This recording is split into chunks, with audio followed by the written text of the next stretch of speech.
I spared AD, but I will not spare Nick Wright. Oh, a week ago, Nick was so smug, so cocky, so vainglorious about Kyrie going to the Lakers and LeBron's gonna win more championships. Oh, you were so excited. You were smiling. You darn near had the sunglasses out. I, like you, would love to see LeBron win more championships, but I wasn't nearly as confident that Kyrie Irving was going there. And lo and behold, the latest reports are that Kyrie will likely stay in Brooklyn. So what does that leave for the Lakers? I mean, you know what it leaves? First of all, it leaves Russell Westbrook for now. And that means struggles and not finals contention. But they might get rid of Westbrook for your buddy, Patrick Beverley. I mean, it couldn't get any worse for Nick. First of all, they won't get Kyrie to contend, and they might get Patrick Beverley. Okay. Can I say something? I mean, Nick, it couldn't be any worse for you. The Patrick Beverley thing would be a problem. And it is. I did not like those reports. I'm not a fan of it. I can't imagine that would happen, and I don't think it'll happen. If that happens, I will be upset. But I must discuss your initial premise, which is the Kyrie thing, which is it is rare in sports media that we have such a perfect analogy of Lucy and the football and Charlie Brown. But we have it. And Lucy and the football are the Brooklyn Nets in every iteration, and Charlie Brown is Chris Broussard. Oh, the same initials too. How about that? I didn't even think about that. The old CBs. Here's the deal. So it puts the football down. This is the Nets year. Really? You didn't think and then about Brew that? does a little flip on his back. This is the Nets year, and then Brew does a little flip on his back. And now for you to have the audacity to, let's just talk about this Nets offseason. I told you that they had blown it and that Katie and Kyrie were leaving. And then you took a premature victory lap when Kyrie opted in. You were like, that's right. That's why parenting today sucks. And that's why you got to put your foot down. And that's why, Nick, your kids run amok and my daughters are wonderfully behaved, fantastic people. So all things Bruce said, check the tape, America. And then Kevin Durant demanded a trade. And for a moment, you had a sense of humility. Like, oh boy, I think Nick might have been right. And now you're doing it again.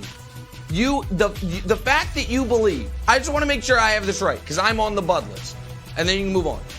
Right now, if you got offered an even money wager, Kyrie Irving's first game next year will be on the Nets or the field. Your money is on the Nets. I want to make sure I have this right. Yes. Okay. All right. Well, the Nets. Funny thing, I know a fellow that likes to make some wagers. His name is Nick Wright. So off the air, let's set an amount because you're out of your bleeping mind. But okay, that's fine. Put me on the Bud list. Really? I'm going to do the Bud list with the day Kyrie gets traded to the Lakers. I'm taking the segment for a day when Kyrie gets traded to the Lakers, and it's Chris Broussard in every different city he's lived in. It's going to be a 32-person list. Yeah, it's going to be you in every town across America. Excellent. I will put myself on the Bud list, Nick, the week that Kyrie gets traded to the Lakers, if indeed it happens. You got my word on that. Speaking of places I used to live in Cleveland. So let's put the Browns Brain Trust on the Bud list. GM Andrew Berry and head coach Kevin Stefanski. You guys remembered, just 2 years ago? They looked like geniuses. They looked like boys wonder, right? The boys wonder. They led Cleveland to the playoffs for the first time in 18 years, first victory in the playoffs in 26 years, and now it looks disastrous. All right, they give Deshaun Watson and all his off-the-field baggage the biggest contract in NFL history, at least guaranteed money, $230 million fully guaranteed. They upset the rest of the league, right? The rest of the league is upset with them, and now Baker Mayfield has a chance to do something in Carolina. We'll see if he does, but if he stars, if Deshaun sits out the whole year and Baker is a star in Carolina or plays well, this is going to look bad for the former football geniuses. All right, at number 3, let us go to Lamar Jackson as we stick with the NFL. Few things. Number 1, Lamar was not on the top 10 list of quarterbacks. And it wasn't just an ESPN list. It wasn't just a bunch of media types. It was executives, coaches, scouts, and players. They didn't put Lamar in the top 10. So that is something Lamar's going to have to rectify this year. Secondly, he doesn't have his big contract. I keep saying, Lamar, get it done. Sign on the dotted line. All right, your playing style puts you in danger. Sign it. All right, so get that done. And then yesterday, he's in a Twitter beef with Ravens Super Bowl champion. He wasn't a great player, but he started Bernard Pollard, safety. They went at it. This is interesting because you don't generally see players go at Lamar. Everybody seems to love him and respect him for what he's doing. Interesting that Bernard Pollard went at him the way he did. All right, at number 2, we got Leon Rosewilds. The bloom has been off the rose for a while. Get it in New York. But now he's got a chance to redeem himself. You know, the Knicks fans weren't happy with the draft. He really hadn't done anything in the few years that he's been there. He's not talking to the media at all. But if he gets Donovan Mitchell, boy, oh boy, will he be in the good graces of New York, at least for a little while. Okay? Let's go. And so now that the reports are out there that the Knicks are the front runners, he's got to get it done. And don't tell me you won't give up R.J. Barrett to get it done. So Leon Rose, if he doesn't get this done, Wilds, he is really going to become a disliked man in Knicksville. All right, so Leon Rose is on the Bud list. And at number 1, Nick, Trey Lance. We know how much the Niners gave up to move up and draft him. All right, we know all of that. And we know that you had him ranked too high on your in quarterback pyramid. You've done some of this. You're responsible for him being on the Bud list to some degree. All right, because you overrated him. And lo and behold, that noted NFL insider, Colin Cowherd, is reporting that Trey Lance, they are rebuilding his throwing motion in San Francisco. That he has arm fatigue. That his accuracy is in question. And real noted NFL insider Michael Silver backed up what Colin said.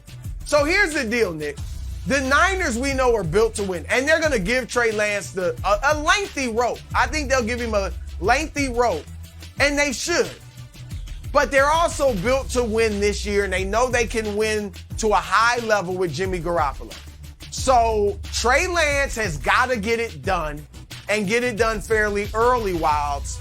Or I could see Jimmy G moving into that lineup again. Another and Charlie saving Brown the day. Should I move Nick back onto this side of the Bud list? But Wilds, there's your Bud list. It's a great one. It's a great Bud list. I hit everything. It's a fantastic Bud list. Excellent job. I'm going to add one other thing to the Bud list because it's been a rough summer for trophies. I'm going to take you through the journey of trophies and championships that we've seen this summer. We're going to start with the Stanley Cup. It's usually gets a little bit dented. Guys take it to the bar. Nope, Stanley Cup right away. The Avalanche, boom, dented. That was on the heels of the Joker being presented not with the real MVP trophy, but the NBA made this orb type thing because of the 75 years. So when he won the MVP, he actually just got this slippery orb. Okay, so now we're 0 for 2. Yeah. Let's move to the WNBA All-Star Game where Kelsey Plum got this tiny trophy. Congratulations, Kelsey. She's like, okay, this is nice. Then her own teammates take to Instagram. It's actually Kelsey's Instagram to mock her with, I believe, a small applesauce packet. We're like, congratulations, Kelsey. Here's your trophy. And then finally, we're gonna go to the summer league. We're gonna stay in the NBA, where Broussard The NBA is giving out Summer League championship rings. Now, this one says Las Vegas, so I don't know if you get them only for Las Vegas or every town gets one. And at the same time, you get a ring, but also Richard Jefferson is the referee. What if Richard Jefferson made a call that cost you your Summer League ring? Moral of the story is this. It's been a rough summer for trophies, Broussard. I'm pro Summer League rings. But I'm hoping as we turn the page to the fall, we can get our trophy game back on track with the World Series. They're very well done, Wiles. I really like that. Question, who's wearing a Summer League ring? Really? I mean, can you imagine the guys a player walking guarding into practice, the locker room with a Summer League ring on? So that's who's wearing them. That's who's wearing them. Thanks for watching. Subscribe here to get the latest from the show. Also, be sure to check out more of the best clips from First Things First, or go watch a few segments from our other shows on FS1.